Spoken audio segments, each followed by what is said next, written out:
Okay, these are my top 6 favorite items to keep stocked in my pantry in order to spend as little as possible on our groceries while eating amazingly. Found if I keep these items stocked, I have food at all times, and I can come up with meals like super quick, 30 minutes, an hour before I need to make something, and they're really economical to buy in bulk. And so that's why these items are items that I like to buy in bigger quantities and keep stocked in my pantry. The number one thing that I would recommend if you are not a vegetarian is meat. It is the most economical to buy in bulk, to buy offcuts of meat, like the more tough cuts of meat. And I think if I could choose one thing to keep stocked in our freezers, it would be meat. When we are running low on that, I feel like I don't have a lot of options for meals, and so that's definitely my number one. We eat a lot of venison in this house because my husband hunts, but we also buy in bulk a lot, which is great to buy in bulk. You can get such a discount on it. I buy local chicken whole, and I use the bones for bone broth, all that good stuff. The second thing that I always like to have on hand is a good quality fat.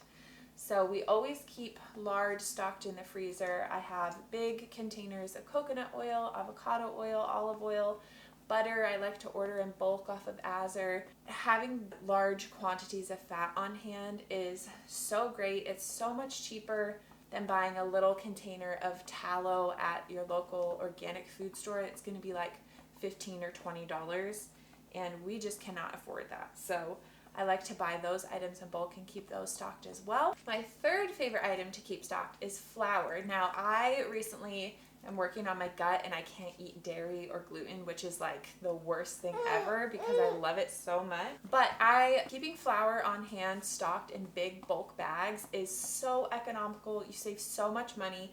You can buy much higher quality flour. I get an organic all-purpose unbleached flour from Azar in 25-pound bags, an einkorn flour from them in 25-pound bags, and I save so much money. The small bags of like organic einkorn flour at Whole Foods, so much money. I cannot afford to do that. So we like to buy our flour in bulk and keep that stocked in our pantry, and it's just a staple, and it allows us to spend minimally on our groceries and still eat really, really well. Number 4, this is kind of funny, but oats. I love having oats on hand. Buying them in bulk is so inexpensive, and I feel like oats are just a great addition to the kitchen. We love making granola bars. We love making granola, soaked overnight oats with raw milk, all of those things. So I love keeping oats stocked, and my husband loves oats, so that's definitely a win-win. Number 5 would be frozen fruit. So we love keeping frozen fruit on hand. Specifically for us, we love having tons of frozen blueberries. We use them on our oatmeal, we use them in smoothies, and we like to get them locally over the summer and then freeze them. But really, any local fruit that is in season, we like to freeze it in large batches, and I love having that on hand because it makes for quick snacks, quick meals. You could do a smoothie bowl. Fruit is so expensive at the grocery store.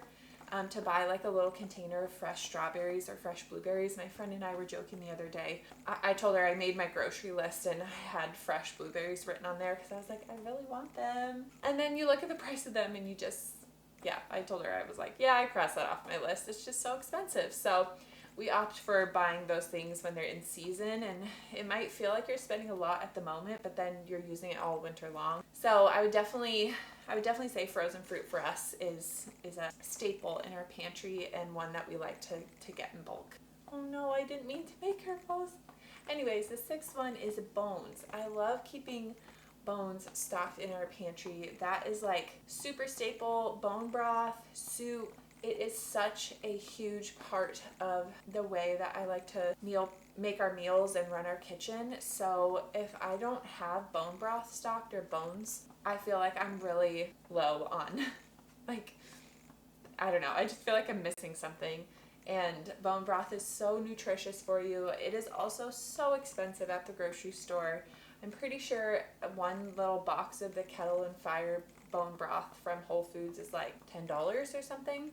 If I were to buy that, we would be spending $100 a month on bone broth because that's how much bone broth I use. So we simply cannot afford that. So buying bones in bulk or going to a local farmer, asking them, you know, maybe someone owns a beef farm nearby and they don't sell all their bones and you can buy them in bulk, or even Azar Standard sells them in bulk. So there are places you can certainly get them in bulk for a lot cheaper, and utilizing anything you bought for meat, like a whole chicken, you can just use the leftovers for bone broth. When I have all of these things stocked, I am good to go. Obviously, vegetables aren't on here, but I feel like you can buy vegetables much more economically than you can frozen fruit and a lot of these other things.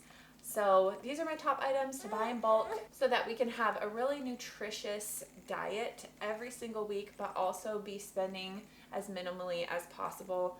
I think all of these items that I end up getting are organic or local, and I just feel like we feel so good when we're eating this way and we're making everything that we can from scratch. It really allows us to be able to allocate our money to other areas. So we are still spending $350 on groceries. I mean, I know I told you last year I was pregnant and we spent a lot more on groceries, but now that things have kind of settled down, we've had the baby, we're back to our normal budget, and we are able to eat really well off of that. So I hope this has encouraged you and given you some inspiration for what you want to stock in your kitchen. If you have any questions, go ahead and comment below. I would love to hear just any ideas or things that you like to stock in your own kitchen.